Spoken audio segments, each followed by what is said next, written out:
के हमने के मोटका है जा मोटका रगड़ के जाला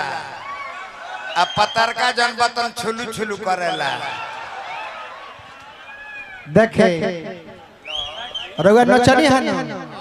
उहे नचवा बेने से देखे मोटका में मसाला भरला आ छोटकी फोरन में जाला ओई जे रही ताल उठाई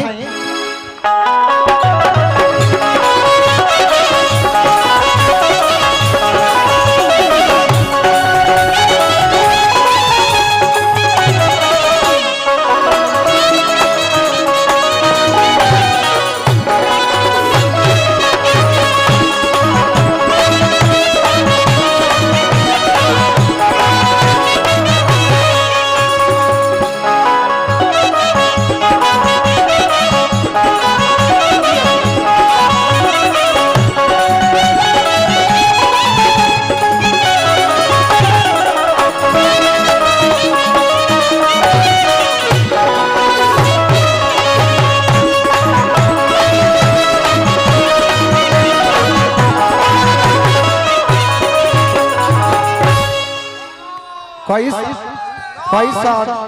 घर फटल की बाबा बाबा अतना सुंदर राउरमरिया फाड़ दे ना नचनी हा ऐसा सुंदर नचनी हा कि विदेशिया का लौंडा लोग भी ऐसा ना नाचे अरे वह नचनी हा बाकी विदेशिया का लौंडा के नाच नचनी हा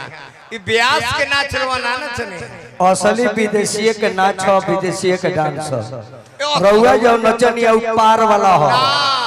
जो नगारा बजा के नाचे गायक गौनिहार वाला हो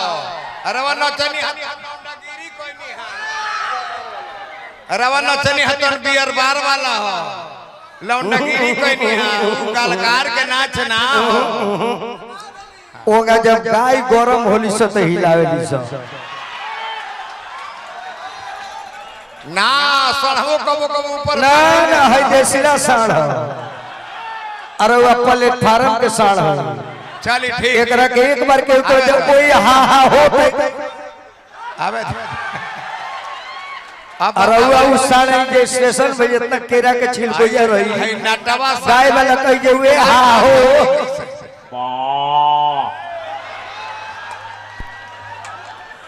लोरिया ना हो इन नटवा सड़काना बोल की गाय पर चढ़ी बहुत बहुत धन्यवाद ताली बजा कर सब स्वागत करी।